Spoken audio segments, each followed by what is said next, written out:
위대한 스포츠가 아니다. 팀보다 위대한 선수는 없다. 축구를 혼자 한다는 사람이 있다면 그건 내 인생의 모독이다. 뭔 개소린가 했죠? 오늘은 여러 축구계 명언을 보기 좋게 비웃듯 한 시즌을 혼자서 멱살 잡고 하드캐리하면서 그때만큼은 팀보다 위대했던 선수들과 관련해 이야기를 털어볼까 합니다. 자, 꼬리에 꼬리를 무는 축구 이야기. 그럼 다들 준비됐나? 그거지야!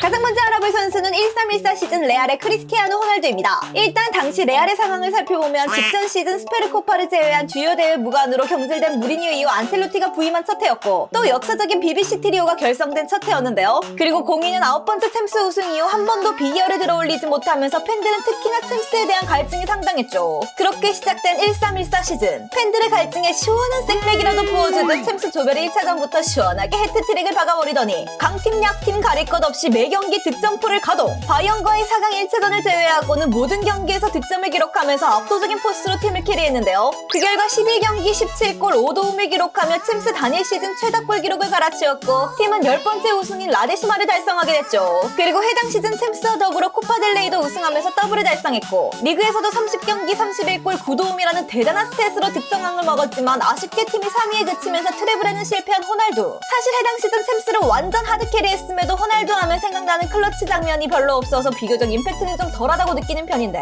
그럴 만두 한 개 멋쩔깃한 상황이 와야 역전골을 박든 극장골을 박든 뭘 할 텐데 챔스 거의 모든 경기가 시작부터 끝까지 후드려 패다 끝났을 정도로 그냥 압도적인 시즌이었죠. 이러한 활약을 바탕으로 호날두는 13년 메시의 5년 연속 발롱을 저지하고 자신의 두 번째 발롱도르 또 14년 자신의 세 번째 발롱도르를 연속으로 거머쥐면서 개인 커리어의 정점을 찍게 됩니다. 이 시즌 외에도 호날두는 첫 발롱 시즌이었던 맨유 시절 0708 신체적으로 정점이라 평가하는 1112 미친 클러치 능력을 선보였던 1617 시즌에도 엄청난 캐리력을 선보였죠. 이어서 킹짱도 등장 전 가장 유명한 로날도였던 호돈신 호나우드의 캐리력을 알아볼까요? 호돈신의 캐리 시즌으로는 9697 바르셀로나를 뽑았는데 해당 시즌 바르사는 크루이프의 드림팀 시대가 저물고 과도기에 접어들면서 팀 분위기가 좀 어수선한 상황이었죠. 그리고 이때 호나우드가 혜성같이 등장해 49경기 47골 13도움을 뽑아내면서 무려 팀 전체 득점 비중의 41%를 차지했는데요. 거의 경기당 한 골에 가까운 미친 득점력으로 오죽하면 해당 시즌 바르사의 전술은 그냥 호나우드 해줘! 라 부를 정도로 압도적인 임팩트를 남겼죠. 이때 리그는 레알에 밀려 아쉽게 준우승에 그쳤지만 호돈의 활약 덕분에 위너스컵과 코파델레이를 우승할 수 있었던 바르셀로나. 아니 메시랑 호날두 때문에 눈이 쥐어만큼 올라간 지금이야 한 시즌에 47골이면 좀 쳤네 싶을 수 있지만 당시 기준으로 경기당 0.96골이라는 수치는 진짜 말 그대로 경이로운 수준이었는데요. 그때 난다긴다 하는 다른 리그 득점왕들과 비교해보면 그 차이를 확실히 체감할 수 있는데 아니 다른 것보다 이 시즌 호돈은 라리가와 바르사 데뷔 시즌이었던 것과 더불어 고작 19, 20살이었다는 게 진짜 미친놈 소리가 절로 나오는 포인트죠. 그리고 이 기록은 메시가 1012 시즌 53골로 갱신하기 전까지 14년 동안 바르사 단일 시즌 최다 득점 기록이었으며 해당 시즌 바르사는 구단 역사상 처음으로 리그 세 자릿수 득점을 돌파. 그리고 호돈은 라리가 득점왕과 유러피안 골든슈를 쿰척하고 이후 최연소 피파 올해의 선수 또 97년에는 최연소 발롱도르까지 쿰척하면서 캐리력을 인정받게 됩니다. 그럼 말 나온 김에 이어서 호돈의 기록을 박살낸 바르사 후배 리오넬 메시의 캐리 시즌도 살펴볼까요? 메시는 커리어 하이 시즌이라고 갖다 붙이기도 민망할 정도로 매 시즌 매신이었는데 개인적으로 미친 캐리력을 보였던 시즌으로는 1819 시즌을 뽑았습니다. 일단 스탯 자체는 50경기 51골 19도움으로 합계 공포 70개 메시 기준 비교적 준수한 공포 개수를 찍은 시즌이었는데요. 근데 다른 시즌에는 뭐 세월간이부터 알베스, 알바, 비아,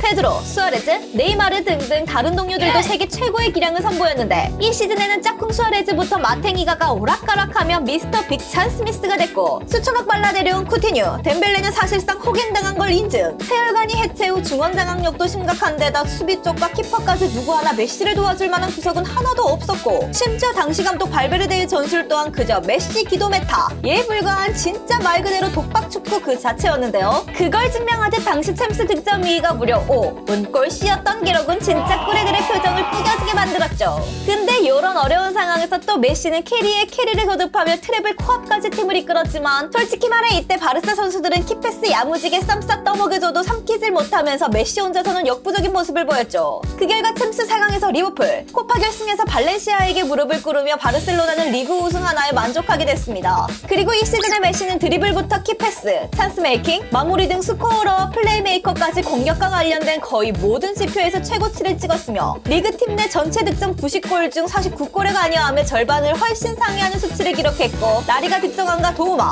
샘스 득점왕, 유러피안 골든슈, 거기에 자신의 6번째 발롱도르까지 거머쥐었고 아마 메시가 아니었다면 해당 시즌은 진짜 대참사가 났을 거라 평가할 정도로 메시가 압도적인 캐리력을 선보였죠. 이어서 메시 이전 아르헨티나 최고의 스타 마라도나도 전설적인 캐리 시즌이 있는데 그건 바로 86-87 시즌 나폴리. 당시 세계 최고의 리그 세리에에서 나폴리는 마라도나가 오기 전까지만 해도 중위권 따리에 불과했고 우승컵은 항상 비교적 부유했던 북부놈들의 것이었죠. 오죽하면 마라도나가 첫 시즌이 끝나고 인터뷰를 통해 이 팀은 강등만 피할 생각밖에 없더라고요. 근데 이제는 다를 겁니다. 라고 했을 정도. 이후 마라도나를 영입한 나폴리는 매 시즌 순위를 쭉쭉 끌어올렸고 이적 후 세 번째 시즌이자 마라도나가 월드컵 우승컵을 들고 세계 정점에 오른 뒤 맞이하게 된 86-87 시즌. 마라도나의 미친 축구력을 바탕으로 나폴리는 계속해서 무패 행진을 이어갔고 급기야 리그 선두에 등극하더니 끝끝내 그 자리를 지켜내면서 유벤투스를 승점 3점 차로 제끼고 구단 역사상 첫 스쿠데토를 들어올리게 됐는데요. 심지어 해당 시즌 코파 이탈리아에도 출장한 경기 중 한 경기를 제외하고 모든 경기에서 공포를 기록하면서 우승을 제대로 캐리. 그렇게 강등만 피하는 게 목적이던 팀을 마라도나는 더블이라는 미친 대업을 달성하고 나폴리의 신으로 등극했죠. 당시 득점수 자체는 총 17골에 불과했지만 그중 결승골이 9골로 절반이 넘는 상당한 순도를 보였고 득점을 떠나 경기 영향력 자체가 타의 추정을 불허했던 마라도나. 이때 당시 마라도나를 보고 마라도나는 나폴리의 심장, 뇌,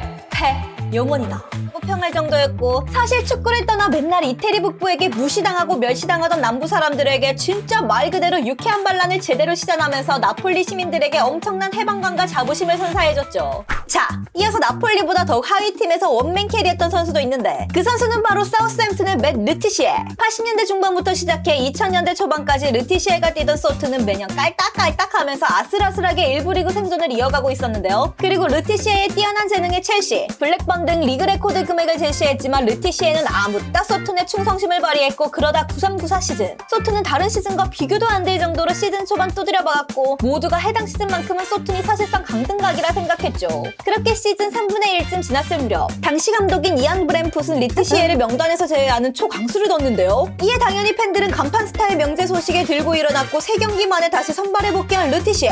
근데 쉬는 동안 어디 정신과 시간의 방에서 수련이라도 조지고 온 건지 복귀하자마자 뉴캐슬, 리버풀을 상대로 연속 멀티골을 박더니 후반기에는 제대로 미쳐 날뛰면서 공포를 미친 듯이 쌓았고 그 덕분에 딱 1점 차 가까스로 1부에 잔류하게 된 사우스햄튼. 해당 시즌 르티시에는 총 38경기 25골 9도움을 기록했는데 소튼의 총 득점이 49골이었던 걸 생각하면 거의 70% 가까이를 르티시에가 득점에 관여했을 정도로 그냥 원맨팀 그 자체였죠. 그리고 더 놀라운 건 이렇게 많은 골을 넣은 르티시에가 전문 공격수도 아니고 공격형 미드필더였는데 어쩌다 이런 재능이 피어난 건지 잉글랜드에서 보기 힘든 절정의 테크닉으로 먹고 사는 전형적인 클래식 10번 스타일이었다는 것. 그 덕분에 PL 역사상 최초로 미드필더로서 100골을 뚫은 선수로 남아있으며 당대 잉글 최고의 공격수였던 시오라가 매일같이 입이 닳도록 칭찬했을 정도로 대단한 선수였죠. 계속해서 소튼에서 튀어나온 또 다른 재능 가레스 베일의 캐리 시즌을 알아보겠습니다. 베일의 캐리 시즌으로는 레알로 떠나기 전 토트넘에서의 마지막 시즌이었던 12-13 시즌이 대표적인데 해당 시즌 제대로 포텐이 터진 베일은 44경기 26골 10도움 심지어 PK 하나 없이 이 정도 스탯을 찍었는데요.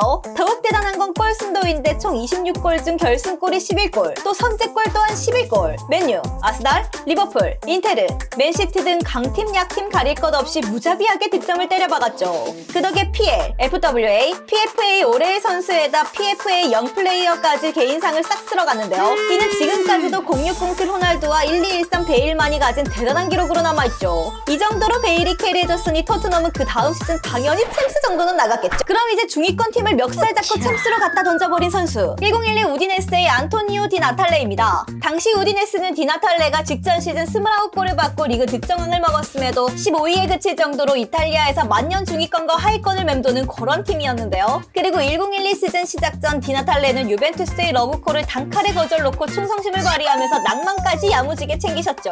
근데 개막 후 팀은 내리 4연패를 꼬라박았고 디 나탈레 또한 10경기 동안 단 2골에 그치면서 맞아요. 빅클럽 관심 좀 봤더니 흙바람 들었는겨. 아니면 벌써 거품 다 빠지는 기니까. 라는 소리까지 들었는데요. 그리고 딱 시즌 중반기에 접어들더니 바로 해트트릭을 박으면서 다시 피치를 끌어올렸고 이후로는 강팀이고 나발이고 꾸준하게 뒤에 의지로다가 골고루 후드려 패면서 팀을 멱살 잡고 챔스권으로 집어던졌죠. 그렇게 우디네스는 라치오, 로마, 유베를 밀어내고 챔스에 진출. 이때 우디네스의 총 득점이 65골이었는데 디나탈레는 28골을 꽂아 넣으면서 거의 40%가 넘는 비중을 혼자 캐리했고 그 결과 디나탈레는 33살이라는 적지 않은 나이에 카바니, 에투를 찍어 누르고 2년 연속 세리에 득점왕을 먹게 됐습니다.